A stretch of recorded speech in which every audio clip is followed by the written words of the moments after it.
When I was 3, I was introduced to the game by my father, Steven Linskog. He's my father and my coach. He's a big golfer himself. He played on the Asian Tour for 15 years, and he got me hooked on the game from a young age, and shout out to Pops. I came to the States for college when I was 18. Being at HBCU has been a blessing for my life. They were really the school that kind of took a chance on me. I had a couple offers, but they were the one that really kind of solidified their offer. I love to be a part of it.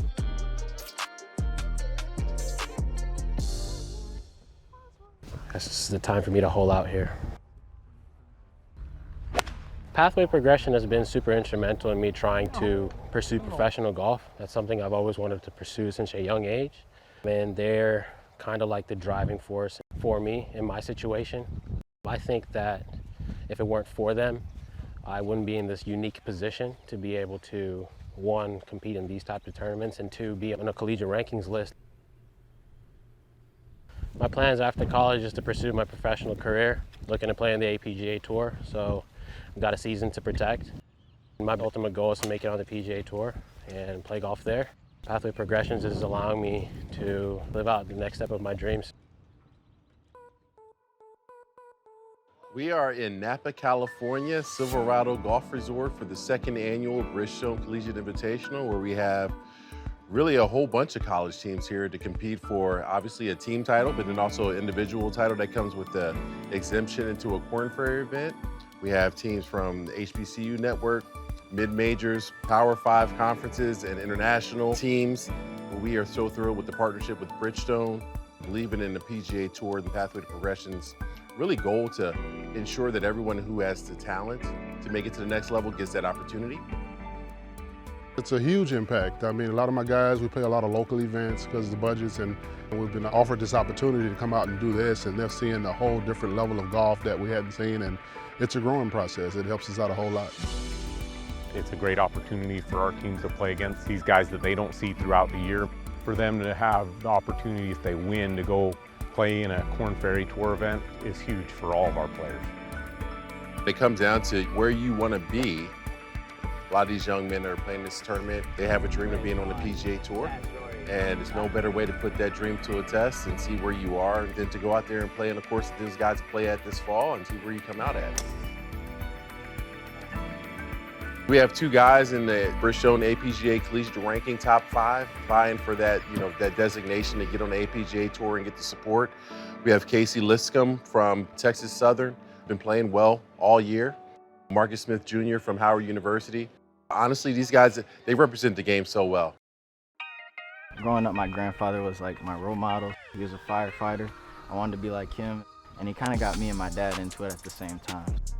Started playing with my uncles and my dad and my grandfather, and that's kind of how I fell in love with the game, just being able to play with my family.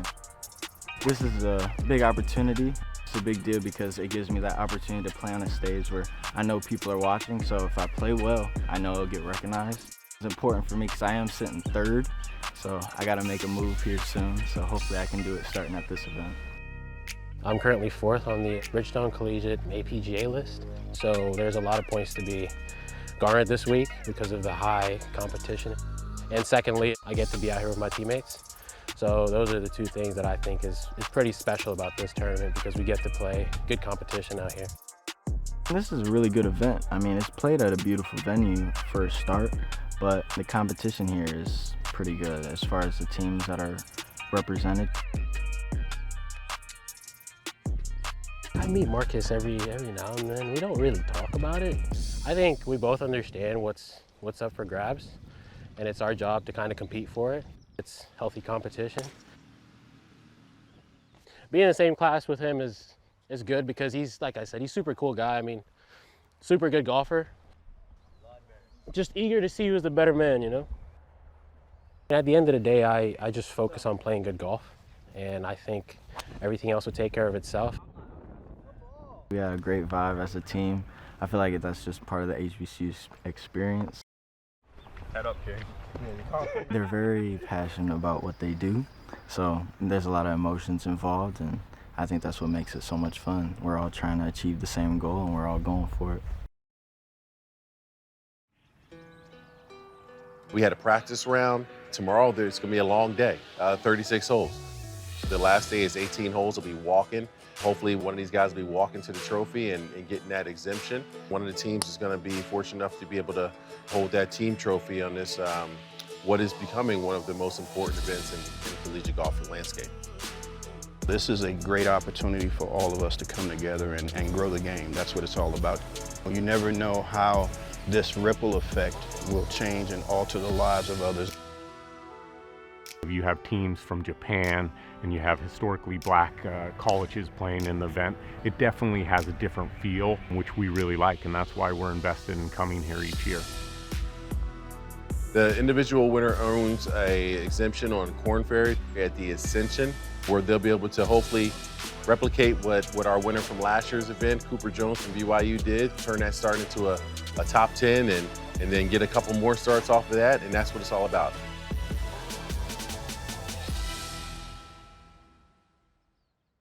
Welcome to the final round of the Bridgestone Collegiate Invitational. From Howard University, Marcus Smith.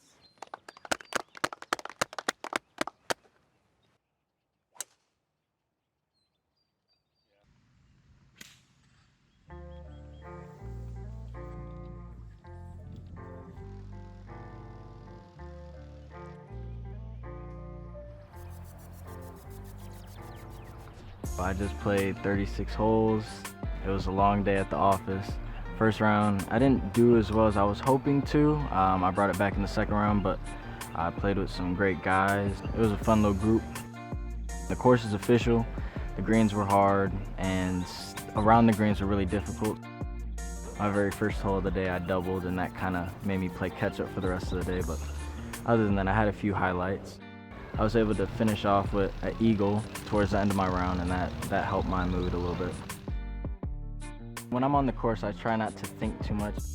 Nothing's official until the round's officially over, so I try to just stay in the moment and stay present and focus on one shot at a time. I'm happy to be out here, and you know that's what keeps me going. Good high competition, super diverse. It's good to be able to compete against a field like this. It's definitely challenging. It's a PGA Tour course. It speaks for itself. It can get brutal and it can get really nice out there depending on how you play. One of the better courses we're playing on our schedule this year, so grateful to have been out here this week. It was quite annoying because I kept finding myself in the rough. It helps me understand what I need to work on. I need to work on hitting fairways, and I need to work on positioning myself better off the tee to give myself a better chance at making birdie with my approach shot being a little closer to the hole. It just helps me understand that I need to work on being more specific when I practice.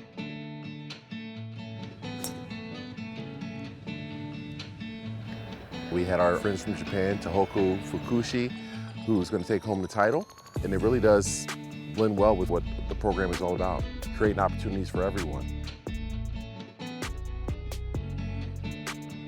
From every background, from every geographical location, understanding that if you have a dream of playing the PGA Tour, we're going to put you in the stadium. That's where they play on the PGA Tour. Let's see how you do, and they did very well this week. We want to be able to showcase golf at its highest level, and that's what this event allows us to do, and we're excited for the third year coming up. But before then, excited to see how all the teams that played in this event take what they've learned from this week and apply it to the rest of their season, and we wish them all the best.